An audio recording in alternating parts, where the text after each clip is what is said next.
Camera on ആണെങ്കിൽ വേദന ഓഫാകും. നമ്മൾ ടെലിവിഷനിൽ കാണുന്നത് ചിരിച്ചും സംസാരിച്ചും കഥാപാത്രങ്ങളെ ജീവിപ്പിക്കുന്ന ഒരു നടനെയാണ്. എന്നാൽ ക്യാമറ ഓഫായാൽ ഒരു ബാഗ് നിറയെ മരുന്നുകളുമായി ജീവിതത്തോട് പൊരുതുന്ന മനുഷ്യനെയാണ് കാണേണ്ടത്. അതാണ് മിനി സ്ക്രീനിലെ പ്രിയതാരം കിഷോർ പീതാംബരൻ.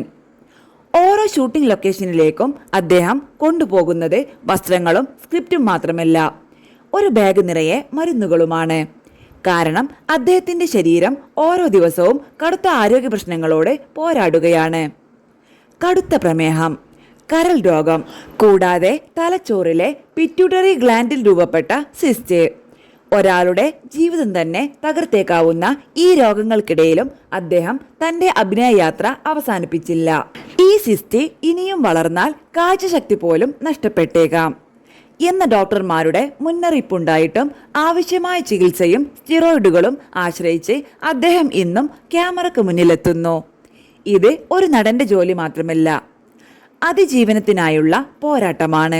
കുടുംബത്തിന്റെ ഏക ആശ്രയമായതിനാൽ വിശ്രമിക്കണമെന്ന് മനസ്സ് പറഞ്ഞാലും ഉത്തരവാദിത്തങ്ങൾ അദ്ദേഹത്തെ വീണ്ടും ഷൂട്ടിംഗ് സെറ്റിലേക്ക് വിളിക്കുന്നു.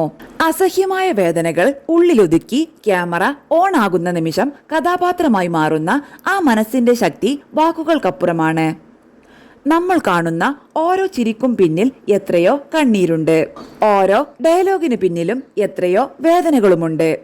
പക്ഷേ പ്രേക്ഷകർക്ക് അതൊന്നും അറിയിക്കാതെ അവരുടെ മുഖത്തെ ഒരു പുഞ്ചിരി വിരിയിക്കാൻ അദ്ദേഹം ഇന്നും പരിശ്രമിക്കുന്നു. ജീവിതം എത്ര വലിയ വെല്ലുവിളികൾ മുന്നിൽ വെച്ചാലും സ്വപ്നങ്ങളെ കൈവിടാതെ മുന്നോട്ടു പോകാൻ കഴിയുമെന്ന് തെളിയിക്കുന്ന അപൂർവ മനുഷ്യനാണ് കിഷോർ പീതാംബരൻ.